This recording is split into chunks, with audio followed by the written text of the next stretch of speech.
feeling discouraged because of what you've lost. But I want you to know that what you have left is all you need to rebuild. This is a new beginning for you. So this is not the time for you to slack off. This is not the time for you to go to your unhealthy coping mechanism, whatever that is for you.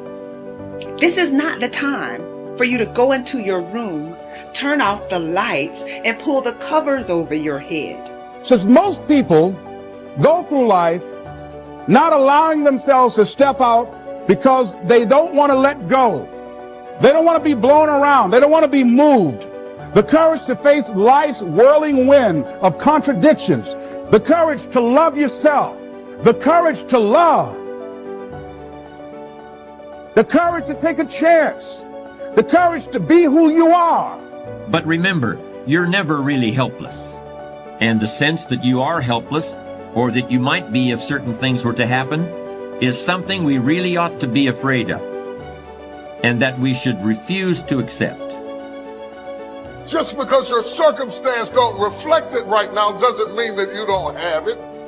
Believe in yourself and get up out of there and go do what you got to do. We have to redefine success to be peace. Because if you are not at peace, you are not successful. If you get that. If pain is driving your need to produce, if you are not successful, you're running away from something. To me, every day is a beginning, a new day, a new week, a new shot at life. An opportunity to come out of the gate like a man possessed and attack the day without mercy. And of course, I will get tired. I will get beat up. I'll get knocked down and drained, and I will have some bad days. But I will not stop. Courage is not the absence of fear. Courage is the judgment that what you want is more important than your fear. Human potential is not of any kind of measurable limit. It can go as far as you desire or as far as you have the courage to walk. Trust yourself. Trust the process of overcoming fear. Trust your ability to overcome and adapt. I promise you, you are capable. Now is the time to become your own biggest advocate, not another obstacle, not something in your own way. Do not fear the work that comes with facing your fear. Welcome it and watch what masterpiece awaits in your own reflection. It was very difficult to pick myself up each day believing that I could do it. There were times that I doubted myself. I said, God, why is this happening to me? I'm just trying to take care of my children and my mother. I'm not trying to steal or rob from anybody. Why did this have to happen to me? It was very hard. And here's what I want to say to you. For those of you that have experienced some hardships, don't give up on your dream. No one could have convinced me by holding on, by continuing to push forward, by continuing to run toward my dream, that one day I would have my own talk show. It's a long shot, ladies and gentlemen, from Liberty City, an abandoned building on a floor, never knowing my mother or father. It's a long shot. Being here with you today in this dome in Atlanta, it's a long shot. No college training, labeled educable, mentally retarded, but I kept running toward my dream. It's very important as you hold on to that dream. There are moments when you're going to doubt yourself. There are rough times that are going to come, but they have not come to stay. They have come to pass. It's very important for you to know that. Don't say I'm having a bad day. Say I'm having a character building day. It's very important for you to believe that you are the one to make this happen. We are what we repeatedly do. Excellence then is not an act, but a habit. You are your most valuable asset. Your life, your potential, and your possibilities are the most precious things you have.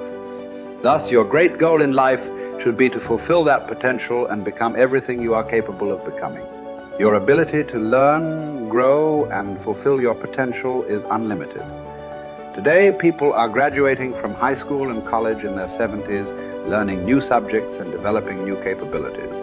Your ability to learn and remember can continue throughout your life if you keep your brain alive, alert, and functioning at its best.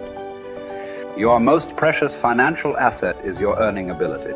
Your ability to work is your primary source of cash throughout your life. You could lose your home, your car, your bank account, and everything you own, but as long as you have your earning ability, you can earn it all back, and more, in the months and years ahead.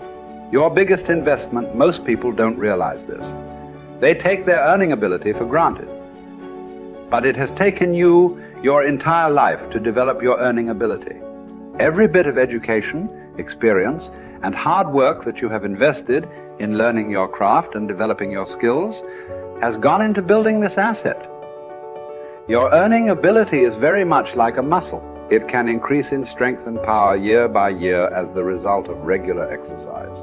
Likewise, the opposite is true too. If left alone or ignored, your earning ability, like your muscles, can become weaker or even decline because you have simply failed to upgrade it continually.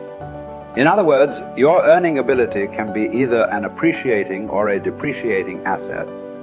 What got you here won't get you any further. Some people are actually losing value each year, declining in earning ability because they are not continually upgrading their knowledge and skill.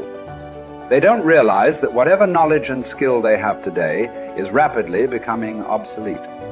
It is being replaced by new knowledge and skills that, if you don't have them and someone else does, you will be in danger of being overtaken by your competition. The achievement of personal excellence is a decision you make, or that you fail to make. But in the absence of a commitment to excellence in your chosen field, you automatically default to average performance, or even mediocrity. No one becomes excellent accidentally or by just going to work each day. Excellence requires a definite decision and a lifelong commitment. Knowledge and skill are the keys to the 21st century. Becoming the best person you can possibly be and moving to the top of your field require the application of self-discipline throughout your life. Mental fitness is like physical fitness. If you want to achieve either, you must work at it all your life. You can never let up. You must be continually learning and growing. Every day, week, and month, throughout your career, and in other areas of your life. If you're going to join the top 20% and stay there, to earn more, you must learn more. Abraham Lincoln once wrote, "The fact that some have become wealthy is proof that others may do it as well." What others have done, you can do as well. If you learn how, everyone who is at the top was once at the bottom. Many people who come from average or poor families with average incomes or who grow up in average circumstances have gone on to become some of the most prominent people in their fields. And what hundreds of thousands and even millions of other people have done, you can do as well. The philosopher Bertrand Russell once wrote that the very best proof that something can be done is that someone else has already done it. There's great power in self-reliance. Self-reliance means you simply look mostly to yourself. It would be nice if someone just gave you this, gave you this, gave you this. It would be nice if everyone did their job exactly as they're supposed to do it. But here's what you've got to do. Primarily rely on yourself. Primarily say, I'm the person responsible. And I will learn the necessary skills so that I can help people learn their skills. If I need lots of people to do certain things to build my organization, that is what I must have. But I've got to be the final backstop. I've got to be the final one that people can rely on. So that if this is missed and this is missed, I can catch up. I can fill the gap. I can do the job. We have to do it when we conduct meetings. We have to do it when we conduct training. We have to do it when we're in a class of just a few. What someone might have missed, we're there to fill in. Self-reliant. Primarily, we're learning to count on yourself. So that you can do this, never complain and never explain. Here's the next key power, and that's image. There's many parts to image. The image that others see you as, the image you have with other people. And it's very important how other people see you. If they don't see you as a leader, chances are they won't pay attention. If they don't see you as being in control, chances are they won't have the trust. If they don't see you as knowing where you're going, what you want to accomplish, they probably won't follow. But if people can see you, if you have the image of someone that's in charge, in control of your life, your future, your destiny, in control of the situation, if they see that, that kind of image is powerful. It helps to win the day. It attracts other people. People want to be around people that are in control, that are powerful, but they know how to use their power. Influential, but they know how to use their influence. That kind of image is important. But here's a very important image, and that is your image of yourself. The way you dress, the way you talk, the way you think, your capacity for learning. All of that is an important image that you have of yourself. The image that you have that if it needs to be learned, you could learn it. If there's a book that needs to be mastered, you could master it. If there's a skill that needs to be learned, why couldn't you get busy now and learn that skill? That kind of self-image, that I am continually trying my best to be the best I can. Because one of the most important places you have to look is into the future, yes. You've got to look into the past, yes. You've got to look around, yes. But one of the most important places you have to look is in the mirror. You know, how I appear to other people, that's important. But how I appear to myself is the ultimate important. That kind of image, to where you'll develop the self-confidence, you'll develop the self-reliance.